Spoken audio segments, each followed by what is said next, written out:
The cathedral glowed in candlelight, echoing with the sacred harmony of hymns. Yet within those hallowed walls, an unexpected drama began to unfold, a clash between a hearing-impaired girl and a celebrated diva whose voice had once conquered the world. The diva stood tall, her eyes gleaming with pride laced with cruelty. Her fists clenched as a bitter thought hissed inside her. What use is singing to a child who cannot even hear? And yet, without a single lyric, without even a sound, the little girl brought the powerful diva to her knees, with nothing more than one small act that touched the heart of the entire cathedral.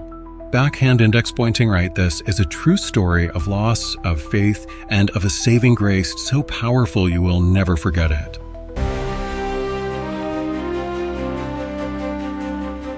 Abandoning faith beneath the dazzling glow of stage lights and the thunderous cheers of thousands, one heart was bleeding in silence. The diva, hailed as the reigning queen of music, was fighting a battle with the darkness inside her own soul. The loss of a child had torn her faith to shreds, turning her into a rebel against heaven itself. The spotlight blazed upon her as she stood center stage. The roar of the crowd surged like crashing waves, their very heartbeats pulsing with her mesmerizing voice. Her gown shimmered as though stitched from starlight, making her the very image of flawless perfection. Yet behind the brilliance, in the deepest corner of her heart, shadows gnawed away at what remained of her life. Memory struck like the slash of a cold blade. She saw herself kneeling beside a hospital bed, her trembling hands clutching the fragile fingers of her daughter. The room was stark white, heavy with the stinging scent of antiseptic, while the monitor beeped steadily, counting down the final moments. The child's frail chest rose and fell, her voice no more than a fading wisp of smoke. "Mama, I want to sing, just one hymn. So when I close my eyes, God will welcome me into his arms." Her tiny lips moved, but no sound came. Her thin fingers clung to a small crucifix, her clear eyes still holding on to the hope of a miracle. But the miracle never came. The room fell silent. The mother's chest caved with a cry that ripped the air apart. "No, my child." The crucifix slipped from her daughter's grasp, striking the floor with a hollow clang like the hammer sealing a coffin shut. The woman's tear-filled gaze lifted toward the figure of Christ, but grief hardened into fury. In that instant, her faith shattered like glass against stone, and with it, the mother was reborn as a defiant soul. Her voice broke, ragged with anguish. "It was God who stole from me the only treasure I had."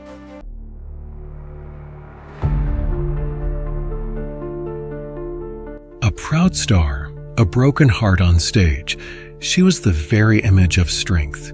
But in the shadows, she was nothing more than a shattered mother, a soul scorched by hatred for the very faith that once sustained her. The music swelled in grandeur, the red carpet gleamed like a pathway for the gods. Amid the chaos of flashing cameras, the diva emerged, her stride regal, her presence towering like a queen among mortals. Her metallic gown clung to her figure, glittering with every step. The crowd roared her name, their voices rolling like thunder. "Queen, Queen." She smiled, the flawless smile forged through thousands of performances. Her eyes were icy, her stance unyielding, as if daring the world to challenge her. In that moment, she was invincible, the embodiment of power itself. But when the lights dimmed and the applause faded, she returned to a hollow mansion. Her heels echoed against the marble floors, reverberating through vast, frigid rooms. No child's laughter remained. No fragile hymn rose to heaven, pleading for God's ear. Only silence, so heavy it thickened the air. Each hymn drifting from the radio cut into her heart like a knife. Each prayer ringing from the church nearby made her clench her fists, biting her lip until blood surfaced. She despised faith. She despised the naive souls who begged mercy from what she saw as an indifferent God. She sat alone in the cavernous room, a glass of wine in hand, her empty eyes staring into the night. Deep within, she still heard her daughter's voice whispering, "Mama," from beyond. That echo had become her torment, her nightmare, driving her toward a perilous choice, where the stage lights were nothing more than a mask, concealing the abyss inside her soul. And thus begins the next chapter, where light and darkness would collide more violently than ever before.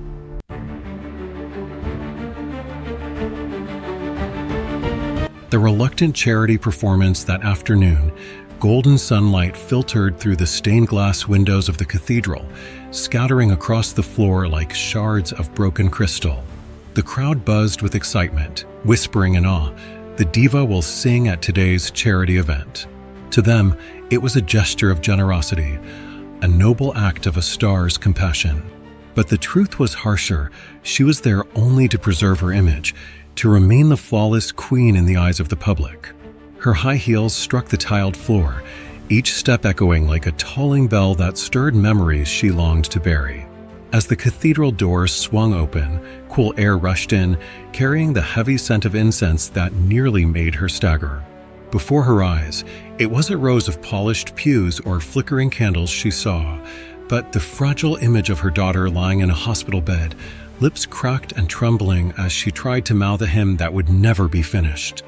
The diva's hand tightened around the microphone, sweat gathering despite the coolness of the sanctuary.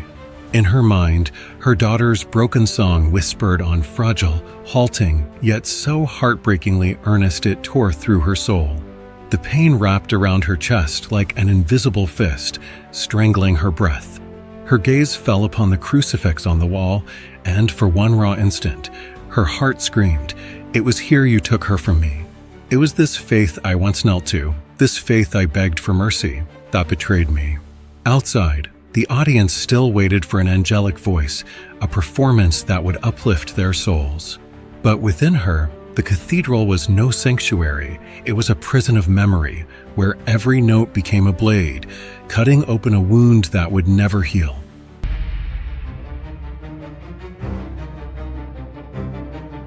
The unexpected encounter of the cathedral lay in silence, as though the whole world were holding its breath for a sacred moment. Soft golden light fell across the small stage, where a frail little girl stepped forward, her shoulders trembling, her hair tied back to reveal 2 hearing aids dulled by time. There was no microphone, no music, only her small hands rising gently into the air, weaving delicate movements as though stitching invisible threads into a tapestry of hymns. Each motion was slow, tender, fragile, yet filled with emotion. The familiar hymn seemed to echo inside every heart, though not a single sound was made. The cathedral was utterly still, so still that one could hear the breath of the crowd. And then, something strange unfolded. Every heart seemed to beat in time with the unspoken melody. From the back pew came the muffled sob of a woman pressing her hand to her mouth. An old man bowed his head, clutching his Bible tight. It was as if the air itself was filled with a music no ear could hear, but every soul could feel, an unseen symphony reaching the deepest parts of the human spirit. The diva, too, stood frozen, her gaze locked on the girl. For a fleeting moment, the vision of her own daughter flashed before her, lying in a hospital bed, lips moving in an unfinished hymn she never had the strength to sing. An invisible blade seemed to carve into the diva's heart.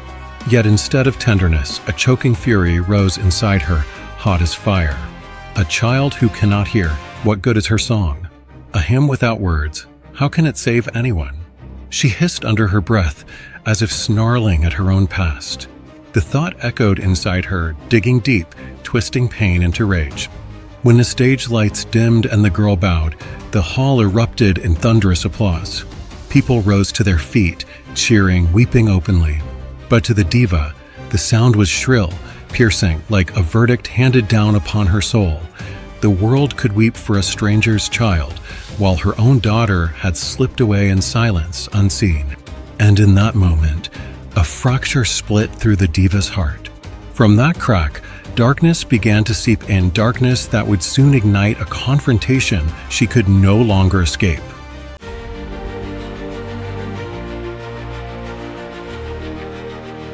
The first confrontation, the little girl bowed in gratitude, her small hands clasped before her chest, her face radiant as though she had just offered the world a priceless gift. Though she could not hear the thunderous applause erupting around her, her smile blazed bright, like a ray of sunlight piercing the dead of winter. Her eyes sparkled with innocence and purity, a tiny lantern casting light into a room heavy with shadows. The audience hushed, then burst into a storm of clapping. Some wiped away tears, lips whispering words of prayer. Someone murmured softly, "This music, surely God can hear it." A pure, unshakable faith filled the cathedral, and for a moment it felt as though the entire sanctuary had been set aglow. But to the diva, the sight was nothing but salt ground into an open wound. Those eyes, so cruelly familiar, were the very same as her daughter's in her final moments. Memory struck like lightning, a tiny hand clutching a crucifix, lips struggling to sing but unable to summon sound. The resemblance was unbearable. Jealousy ignited, scorching her mind. Why does this child win the love of the world while my daughter died in silence? Why does her wordless song move hearts to tears while my child's unfinished hymn dissolved into nothingness? The applause swelled louder, rolling like thunder. But in the diva's mind, it warped into laughter, mocking, merciless. Her fists clenched, nails driving so deep into her palms that blood surfaced unnoticed. That night, two worlds collided for the first time. On one side, the innocent light of a deaf child's purity. On the other, the growing darkness of a grieving mother's rage. The curtain fell, but within the diva, the true performance had only just begun. And as night descended, her fury festered in the shadows, driving her toward the next turning point, where choices would be made and the fate of both lives would veer onto a path with no return.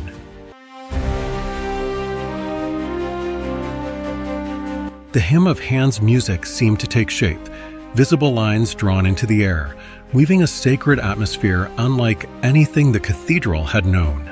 No sound, no microphone, yet the frail little girl held the entire sanctuary in spellbound silence, as though every soul were mesmerized by the delicate movements of her hands.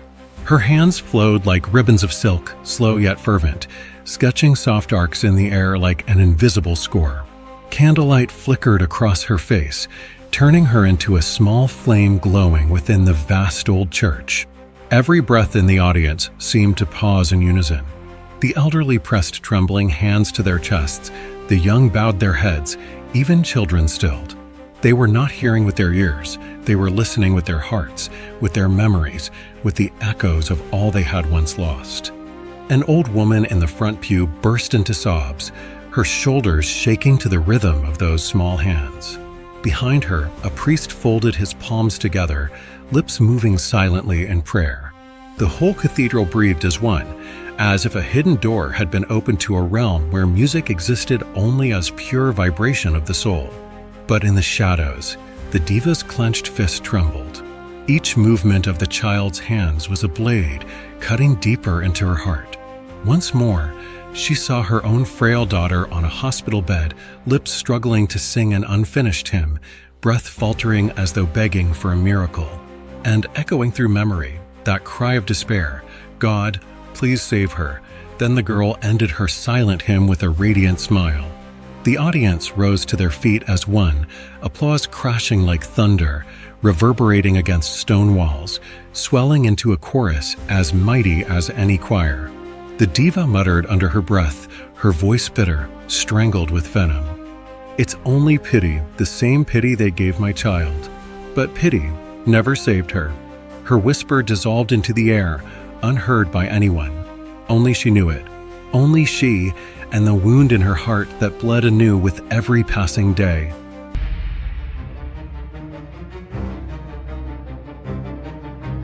The encounter the moment the stage lights went out. Fate nudged two opposite worlds together. The little girl stepped timidly down from the stage, her tiny legs trembling, yet her eyes shone like stars. Clutched to her chest were a notebook and a pen, held close as though they contained all her faith, all her hope. Slowly, she approached the diva, the powerful woman sitting alone in shadow. No words were spoken, only the soft rustle of paper as the child's small hands carefully wrote neat letters. "I really admire you." The handwriting was childish but heartfelt, like a wildflower pushing through frozen earth. She extended the note toward the diva, her eyes bright with expectation. But the diva merely glanced at it, her gaze darkening. Her hardened heart clenched violently at the memory of her own daughter, who once wrote in those same unsteady letters, calling her the best mother in the world. The cruel pang of memory poured salt into an unhealed wound. Abruptly, the diva snatched the note, crumpled it, and flung it to the floor. The paper hit with a dry, ripping sound that shattered the sacred atmosphere. Her heels struck the tiled floor with resounding force, leaving a heavy silence behind. The little girl froze, tears welling in her eyes as she stared at the destroyed note at her feet. The audience held its breath for a moment, then murmurs of outrage spread like wildfire across the room. All eyes turned to the diva, angry, judgmental. And it was her coldness that had inadvertently made the girl the center of compassion. The diva walked on under the 1,000 accusing eyes, maintaining her proud facade. Yet inside, the wound had been torn open once more, leaving a storm churning in her heart, a storm waiting to break free in the next chapter.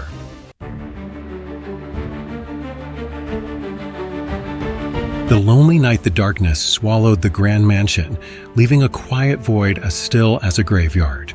Faint amber lights cast feeble glows across the walls, stretching the diva's solitary shadow across the vast living room. The pendulum clock ticked slowly, each tick-tock striking her heart like an invisible hammer. She sat motionless, shoulders slumped, eyes vacant. Finally, she rose and carefully opened a small drawer she hadn't dared touch for years. Inside lay an old wooden box, silent as if holding an entire past sealed away. Her fingers trembled as she lifted the lid, and there it was, an old tape recorder, dusted over, yet preserved as perfectly as the day it was last used.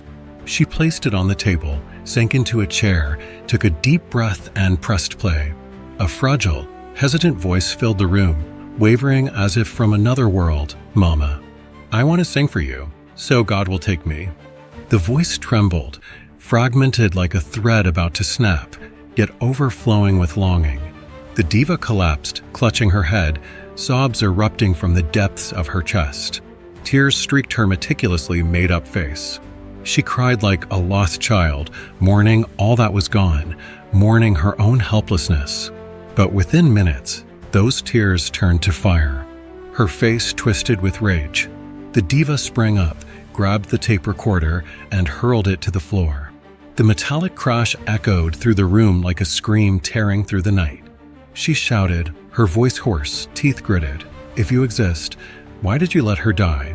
Why take my only child from me?" Her cry bounced off the walls, shattering into countless shards like broken glass. When the sound faded, only her ragged breathing and the cavernous emptiness remained. The mansion lay steeped in oppressive silence, rolled by resentment, despair, and nameless loss. In the darkness, the diva's eyes burned like glowing coals. She knew that tomorrow's meeting at the cathedral would not be a simple ceremony, but a confrontation. The second encounter the next morning, the cathedral welcomed the sunrise with a quiet, solemn air. Light streamed through the stained glass windows, painting rainbow streaks across the cold stone floor. The organ played, each chord lingering warmly, like the steady heartbeat of faith. The little girl appeared among the choir, still smiling with innocent joy. Her hands lifted gently, signaling the diva, the woman she admired, to join in song. The choir waited, and the audience turned expectantly toward the diva, as if hoping for a miracle of reconciliation. But in that moment, the diva clenched her hands so tightly that her knuckles turned white. Her eyes flashed with a violent fire, as though she could scorch the entire stage before her. She leapt to her feet, sending her chair crashing to the floor. "Enough," she roared, her voice like thunder tearing through the cathedral's vaulted ceiling. "You don't understand. I lost my child to this foolish faith. Don't drag me into this deception again." The sound reverberated off the stone walls, silencing the choir. The little girl froze, her smile vanishing, eyes wide and trembling, like witnessing a sacred statue shatter into pieces. The silence was so intense that the faint hiss of candles could be heard. Flickering flames cast the diva's shadow across the walls, a twisted, anguished face, lost and unable to find its way home. The tension was taut, like a string about to snap, signaling a greater explosion on the horizon, where anger, faith, and unhealed wounds would finally collide.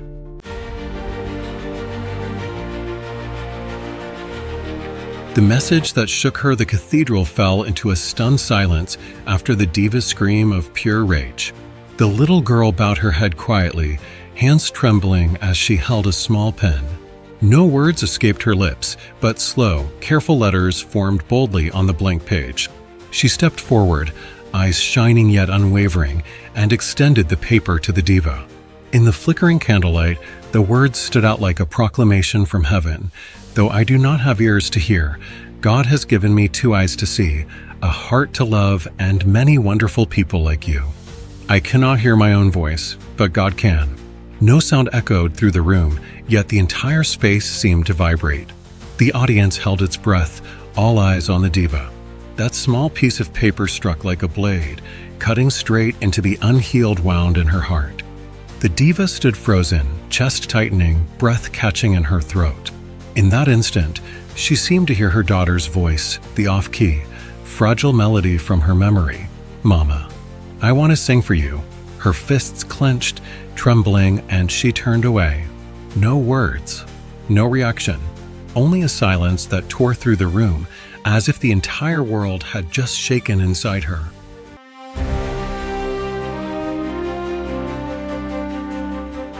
The inner storm that night, the diva sat before the large mirror in her dressing room.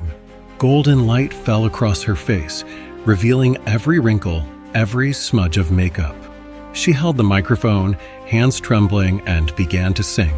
Her voice emerged, but shattered immediately into sobs. Each phrase, each note, was soaked in tears. The sound echoed, breaking apart in the stillness, no longer the proud voice of a music queen, but the wail of a mother who had lost her child. In the mirror, fleeting images appeared. Her daughter on the hospital bed, lips struggling to finish an unfinished hymn, and the deaf little girl, standing beneath candlelight, weaving a silent song with her hands. The 2 images blended, blurred together as if tearing her soul in 2. Her heart, long thought frozen, began to stir once more. Yet at the same time, the fire of anger at God roared within her. She slammed her fist onto the table, tears streaming down her face. Why give me hope, only to take it away? A fierce inner storm erupted, sweeping the diva into a whirlwind of hatred and the desperate longing for forgiveness.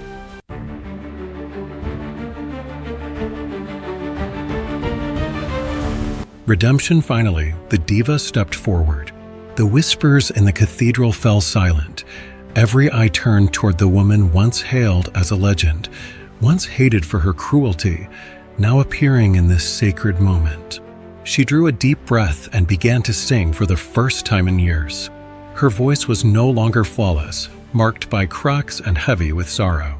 Yet it was precisely this fragility that made it warm, poignant, and achingly real. The sound echoed through the cathedral's vaulted ceiling, intertwining with the little girl's expressive hands.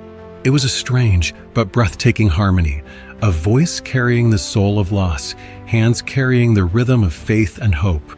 The diva sang with a tremble in every word, yet with unwavering conviction. God took my daughter from me, but He gave me something precious. I was just too stubborn to accept it. In that moment, she sang not only for her lost daughter, not only for the deaf little girl, but for herself, for forgiveness, for redemption. And for the first time in years, her heart felt a true sense of peace.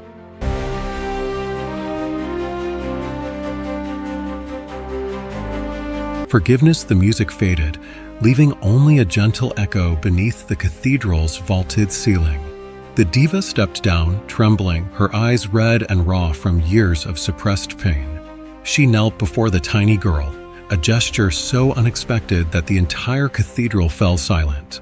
In that embrace, she held the little girl as if cradling the soul of her lost daughter. Her body shook in waves, but this time it was no longer anger, it was release. The little girl placed her small, warm hand on the diva's cheek. Her eyes shone bright and clear, like a candle flickering in the darkness, lighting the way for a soul that had been lost for far too long. No words were spoken, but that gentle touch was forgiveness itself. From the pews behind, choked sobs rose as worshippers bowed their heads in tears. The cathedral overflowed with emotion, not only for the little girl, not only for the diva, but for all souls who had wandered in faith and finally found their way home.